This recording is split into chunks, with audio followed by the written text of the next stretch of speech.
अस्सलाम वालेकुम जी, welcome back to my YouTube channel. क्या हाल है सबका? उम्मीद करता हूँ सब ठीक ठाक होंगे। अल्हम्दुलिल्लाह मैं भी ठीक ठाक हूँ। एक बार फिर आपकी खिदमत में हाजिर हो चुका हूँ और इस वीडियो में बहुत ज़्यादा जो क्वेश्चन है मुझसे जो किया जाने वाला क्वेश्चन आज उसका मैं आंसर दूंगा। और ये क्वेश्चन जो है वो ये इसके बारे में मैं ख़ुद भी वीडियो बनाना चाहता था, लेकिन बहुत सारे लोगों ने इंस्टाग्राम पे, फेसबुक पे और कमेंट करके यूट्यूब पे मुझसे पूछा कि आपका टोटल ख़र्चा कितना आया, मतलब पाकिस्तान से लेकर इटली तक कितना ख़र्चा आया। और कुछ लोगों ने ये भी पूछा कि तुर्की तक कितना खर्चा आया। बहुत सारे लोगों ने ये पूछा कि तुर्की से यूनान तक आपका कितना खर्चा आया, तुर्की से यूनान जो है वो कितने पैसे लगते हैं, कितने यूरो लगते हैं। अब मैं आपको आज की जो वीडियो है इसमें सब कुछ बताऊंगा कि पाकिस्तान से तुर्की तक कितने पैसे लगते हैं, तब कितने लगते थे, अब का क्या रेट है, और तुर्की से यूनान के भी क्या पैसे ले रहे हैं वो जो एजेंट वगैरह। और तुर्की से आगे सर्बिया से जो है वो कुछ लोग बोस्निया से जाते हैं, बोस्निया से जो पैदल की गेम करते हैं उनके कितने पैसे लेते हैं और डेंकर वगैरह जो एजेंट हैं, या जो बोस्निया से जो है वो सर्बिया से जो ऑस्ट्रेलिया की गेम करते हैं, या जो सर्बिया से कंटेनर की गेम करते हैं इट्टी के लिए। ये सब कुछ मैं आपको इस वीडियो में रेट बताऊंगा, क्योंकि मैं इस रास्ते से गुजर के आया हूँ, मैं खुद पैसे पे करके आया हूँ और जो लोग मेरे साथ हैं मैं मतलब सारा मुझे पता है कि वो कितने कितने पैसे लगते हैं किस किस जगह पे। आज मैं आपको इस वीडियो में यही बताऊँगा। चलिए वीडियो स्टार्ट करते हैं। आज मैं आपको पहले बताऊँ पाकिस्तान से मैं निकला पिछले साल 2021 के मई के महीने में 31 मई को। मैं जब तुर्की पहुंचा तो मतलब तुर्की जब बॉर्डर क्रॉस करते हैं, तुर्की एंटर होते हैं अवान शहर के अंदर, तब आपकी पेमेंटें हो जाती हैं। और असल डेंकी जो है वो अवान शहर से इस्तांबुल पहुंचने तक है। उधर पहुंचने तक भी आपको 3-4 दिन लग जाते हैं और अगर असल डेंकी आगे शुरू होती है, ठीक है। अच्छा, अब तुर्की जो है मेरी एजेंट के साथ बात हुई थी 1,90,000, ठीक है। 1,90,000 बात हुई। जब मैं पहुंचा तो मैंने 2 लाख पेमेंट करवाई ताकि वो 10,000 जो था वो खर्चा वगैरह अपना, ठीक है। क्योंकि जब इस्तांबुल पहुंचते हैं उसके बाद जब अपने रिहाइश पे जाना होता है उसका टैक्स किराया जो है वो भी आपने पे करना होता है, तकरीबन 200-250 लीरा, ठीक है। तो मैंने जनाब 2 लाख वो मतलब इस्तांबुल पहुँचने तक 2 लाख रुपये मेरा खर्चा ये आया, ठीक है। 2 लाख ये हो गया। उसके बाद मैंने आते ही 20,000 फिर मंगवाया, ताकि मेरे पास कोई कपड़े वगैरह नहीं थे, शूज़ नहीं थे, कुछ भी नहीं था। 20,000 फिर मंगवाया घर से। और उसके बाद जो है वो अपना मतलब कि रूम रेंट देते हैं एडवांस में, वो दिया। खाने का जो उधर खाते पीते हैं मतलब मेस वगैरह, वो कपड़े वगैरह लिए, शूज़ लिए। तो जनाब 2,20,000 ये हो गया, ठीक है। थोड़े दिनों बाद मतलब 1 महीने बाद फिर मैंने 20 मंगवाया, 2,40,000 ये। फिर मैंने एक दफ़ा 20 मंगवाया, मतलब 2,60,000 ये इस्तांबुल तक। और ये आपको मस्त लगते हैं। अगर आप कहते हैं ना कि मैं तुर्की आते मैंने आगे गेम कर जानी है, तो ये कोई पता नहीं कि आप पहली गेम में पहुंचे, और ये भी कोई पता नहीं आप 20 ट्राइयों में भी ना पहुंचे यूनान के अंदर, ठीक है। ये लक पे डिपेंड होता है आपका। और 2,60,000 मेरा ये खर्चा हो गया इस्तांबुल के अंदर। अब जब मैंने आगे पहुंचा तुर्की से यूनान 1,800 यूरो मैंने दिया। तब मुझे याद है रेट था 192 या 93 रेट था यूरो का, ठीक है। अभी तो 236 पे है आज, तब 192-93 रेट था यूरो का। 1,800 यूरो मैंने तब दिया। मुझे याद है वो मेरे घर वाले दे के आए थे, शायद 3,60,000 या 73,000 इतना का मतलब पैसे दे के आए थे, ठीक है। तो जनाब 3 लाख अगर 60,000 भी ये लगाते हैं, 3,60,000 ये हो गया, 2,60,000 ये हो गया, ठीक है। कितना टोटल हो गया? अब ये हो गया टोटल 6,20,000 यूनान पहुंचने तक, ठीक है। यूनान पहुंचने तक 6,20,000 हो गए। जब आप यूनान पहुंचते हैं तब आपके पास ना तो कपड़े होते हैं ठीक से, ना आपके पास शूज़ होते हैं, ना कोई रहने का निज़ाम। फिर आपने वहाँ पे ना आपके पास मोबाइल होता है, आपने 2,400-300 यूरो आपने मंगवाना होता है कहीं से, अपना मोबाइल लेना होता है, ठीक है। लेकिन चल जिधर मैं गया हुआ था उधर मुझे इतनी टेंशन नहीं हुई। मैंने एक महीना काम करके तो मैंने वो 500 यूरो कमा लिया। तो उसके बाद मैंने वो अपना निज़ाम जो है मोबाइल वगैरह ले लिया, कपड़े वगैरह ले लिए, ठीक है।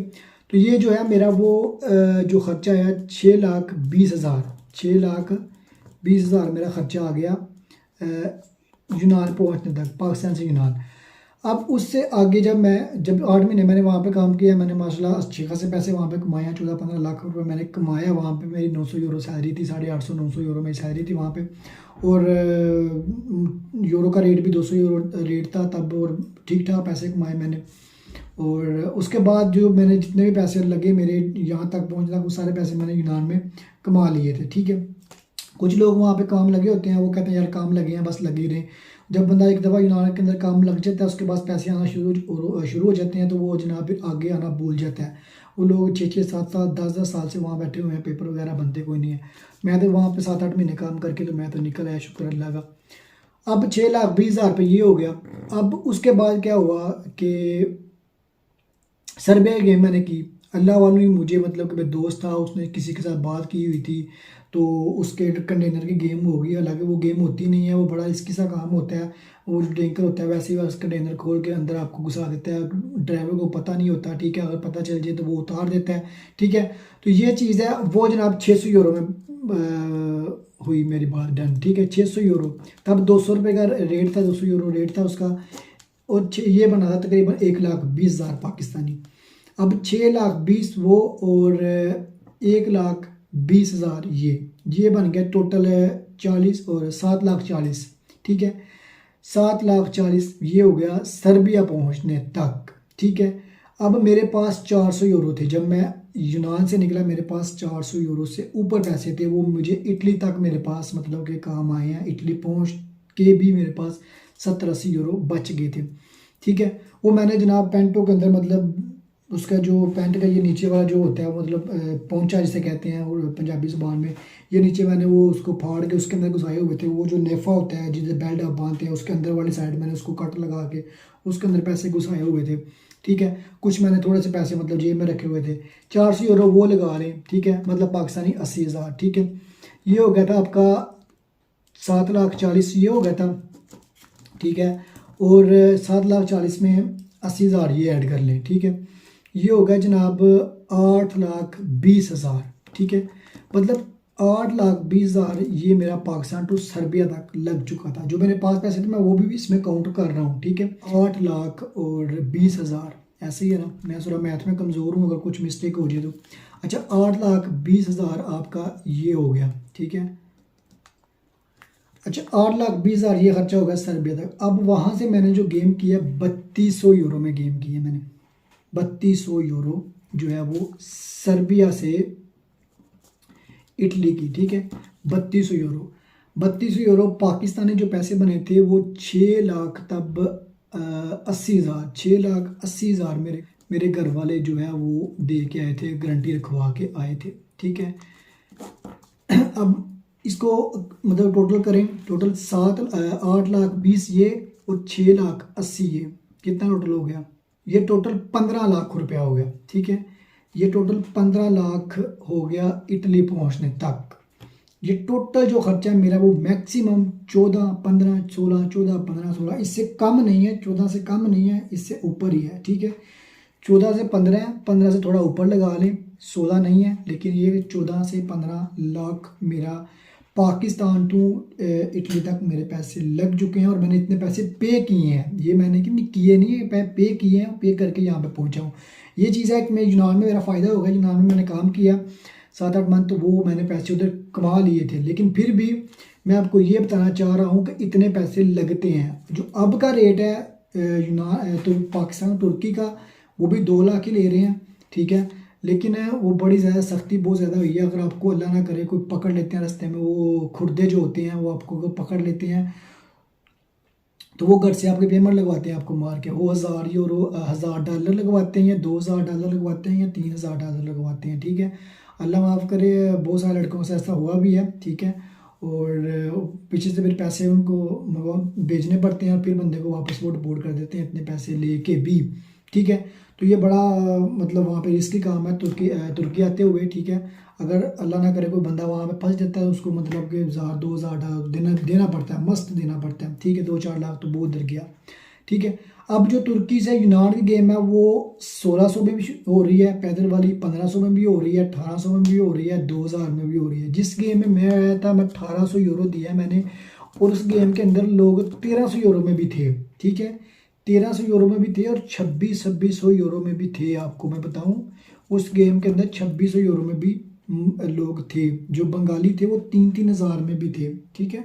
2,400, 2,500, 2,200 ये जो एजेंट आपको कहते हैं कुछ है, होता कुछ है, ठीक है। आपको कहते हैं आपने बस नहर क्रॉस करनी है, 1 घंटा चलना है, आपको गाड़ी लगेगी, आपको ले जाएगी आपकी जनाब। ये 2600 की गेम होती है। जब आप 2600 डन कर लेते हैं उसके बाद जब आपको 4 दिन या 5 दिन चला के फिर गाड़ी लगती है, फिर आपको यूनान पहुंचते हैं। उसके बाद जब आपको पेमेंट जो आपने बात की हुई है आपने वही पेमेंट देनी है, जो मर्जी हो जाए, ठीक है। जो आपने पेमेंट बात की हुई है, चाहे वो 1500 यूरो है, चाहे 2000 यूरो है, चाहे 2500 यूरो है, चाहे 3000 यूरो है, आपको वही देने पड़ते हैं जो आप पहले बात करके उसके साथ आए हैं। अब ये नहीं कह सकते कि जनाब वहाँ पे मैं तो आपको गाड़ी गेम का बोला था, ये तो पैदल की गेम हुई है तो मैंने इतने पैसे नहीं देने। वहाँ पे जो डेंकर जो पैसे जिसकी रिहाइश में आप जाते हैं वो आपको बड़ा मारते हैं। मैंने बड़ी मार खाई हुई है वहाँ पे। मेरी तो पेमेंट सबसे पहले हो गई थी, लेकिन फिर भी हमें कोई मसला था, मैंने बताया भी हुआ वीडियो में। जब मैं यूनान पहुँचा था कुछ मसले की वजह से, उनकी वजह से डेंकरों का आपस में कोई लड़ाई थी, उसकी वजह से हमें बहुत ज़्यादा मार पड़ी। अभी तक जिस्म में मेरे निशान है और सारी उम्र वो रहेंगे, ठीक है। तो ये चीज़ है, ये बड़े मुश्किल हाथ होते हैं नेकी के। 14, 15, 16 लाख अगर आपने इधर लगा के इटली आना है तो मेरा ख्याल 14, 15, 16 लाख पाकिस्तान में अगर इकट्ठा को काम शुरू किया है तो बेहतरीन काम शुरू हो जाता है पाकिस्तान के अंदर, जिसमें 50,000 लाख रुपये बंदा कमा लेता है मंथली अपने सिटी में, अपने शहर में, अपने मुल्क में, अपने घर के पास रह के। दूसरा बाई ईयर 20-15 लाख का वीज़ा लग जाता है, ठीक है। कोई लगवाने वाला हो लग जाता है यार। तो दूसरा जो है वो सर्बिया टू ऑस्ट्रिया का है, उसका भी यही रेट है, 3000-3200 यूरो लेते हैं। तीसरा जो है वो बोस्निया का है, सर्बिया से पहले बोस्निया जाना पड़ता है, वो भी नहर एक आती है रास्ते में, वो क्रॉस करनी पड़ती है, ठीक है। उसका 100 यूरो लेते हैं शायद नहर क्रॉस करवाने का। तो बोस्निया के बाद वहाँ पे कैंप से गेम होती है, आपकी पैदल की गेमें होती हैं ज़्यादातर। पैदल की गेम का जो है वो 800, 900, 1000 यूरो, 1200 यूरो भी लगता है। लेकिन वहाँ पे वो आपका लक है, अगर आप पहली गेम में पहुँचे, ठीक है, तो सबसे बेहतर है। लेकिन वहाँ पे 10 दिन, 12 दिन, 15 दिन लगते हैं, ठीक है। अगर पहले में नहीं पहुँचे, पकड़े गए हैं, वापस डिपोर्ट हो गए हैं, ठीक है। अगर वहाँ से आप पकड़े गए हैं 6 दिन बाद, 7 दिन बाद, 8 दिन बाद, 10 दिन बाद पकड़े गए हैं, वापस आपको डिपोर्ट करते हैं बोस्निया, ठीक है। बोस्निया फिर आपको 8-10 दिन रेस्ट चाहिए, उसके बाद फिर आपको नया शूज़ लेने पड़ते हैं, क्योंकि वो आपको फिर वापस मतलब कपड़े आपके उतार के फिर आपको वापस भेजते हैं, बैग वगैरह वो आपको ले लेते हैं क्रोशिया पुलिस वाले, ठीक है। तो आपको फिर 8-10 दिन चाहिए रेस्ट करके, फिर आप अगेन गेम करते हैं, अल्लाह ना करे फिर पकड़े जाते हैं तो फिर जनाब मतलब गेम करनी पड़ती है। तो बात वहीं पे चली जाती है, फिर आपको बैग देना पड़ता है, शूज़ देने पड़ते हैं, कपड़े देने पड़ते हैं, ठीक है। तो बात वहीं पे आ जाती है घूम घुमा के, ठीक है। मतलब वहाँ पे भी आपका काफ़ी खर्चा हो जाता है, ठीक है। तो अगर पहली गेम में पहुँचे तो 900 यूरो या 1000 यूरो पैदल ही गेम का होता है, ठीक है। मतलब 900 यूरो, 1200 यूरो में आप इटली पहुँच जाते हैं बोस्निया से, ठीक है। तो ये चीज़ है, लेकिन रास्ते में ज़्यादा बड़ी होती है, जंगलों में, पहाड़ी इलाका, टोटल पहाड़ी इलाका, पहाड़ ऊपर चढ़ने उतरने, चढ़ने उतरने, 10 दिन, 12 दिन, 15 दिन आपको जंगल में ही रहना पड़ता है, ठीक है। अब कुछ लोग ये भी कहते हैं चलना क्या मुश्किल काम है, बंदा चल लेता है आराम से, पहाड़ बंदा चढ़ लेता है, उतर लेता है नीचे। इतना चलना मुश्किल काम नहीं है, लेकिन अगर बंदे ने खाना ना खाया हो 8-10 दिन से तो बड़ा मुश्किल काम है चलना। दूसरा आपने बैग उठाया होता है, जो बैग के अंदर 15-20 किलो वजन आपका होता है, क्योंकि अगर आपने 10 दिन 12 दिन जंगल में रहना है तो 10-12 दिनों का खाने का सामान आपने बैग में रखा होता है, पानी की बोतलें होती हैं वो आपने उठा कर चलना है, ठीक है। तो रास्ते में ये भी टाइम आता है कि बंदा कहता है मेरे कोई फालतू चीज़ पड़ी हुई है बैग के अंदर, कोई शर्ट वगैरह है, कोई ट्राउज़र है, मैं वो भी फेंक दूँ, कुछ वजन कम हो जाए, ठीक है। लेकिन खाने पीने का बंदा सामान नहीं फेंकता, क्योंकि बंदा खाए तो बंदे के अंदर ताकत आती है, तो फिर ही बंदा इतने ज़्यादा बड़े पहाड़ चढ़ सकता है और उतर सकता है ना। तो खाने के बगैर कुछ भी नहीं है। अगर आपने चलना है वहाँ पे तो अपने बैग भी 10-12 किलो का, 15 किलो का वज़न उठा के उसको भी साथ लेके चलना है, और ख़ुद की बॉडी भी जो है वो भी आपने उसको लेके जाना होता है। तो ये बड़े मुश्किलात होते हैं यार, ठीक है। तो ये थी आज की जो वीडियो थी, जो मैंने जितने पैसे मैं लगा के आया हूँ। मेरा ख्याल है जो लोग मुझसे कमेंट करके मुझसे पूछ रहे थे कितने पैसे लगते हैं, आपके कितने पैसे लगे, उनका जो आंसर है वो मैंने दे दिया है। अब उम्मीद करता हूँ कि इस बारे में मतलब कि लोग कमेंट करके नहीं पूछेंगे यार। एक बंदे को मैं जवाब देता हूँ, वीडियो में भी मैं बताता हूँ इस तरह, फिर लोग वही दोबारा मुझसे सवाल करते रहते हैं यार, तो बंदा खिंच चढ़ती है फिर, ठीक है। कुछ लोग नंबर मांगते रहते हैं यार, नंबर ना मांगा करें, मैं कोई नंबर शंबर नहीं देना, ठीक है। अपना बहुत ख्याल रखिएगा यार। मिलते हैं नेक्स्ट किसी अच्छी सी वीडियो में, तब तक के लिए अल्लाह निगहबान।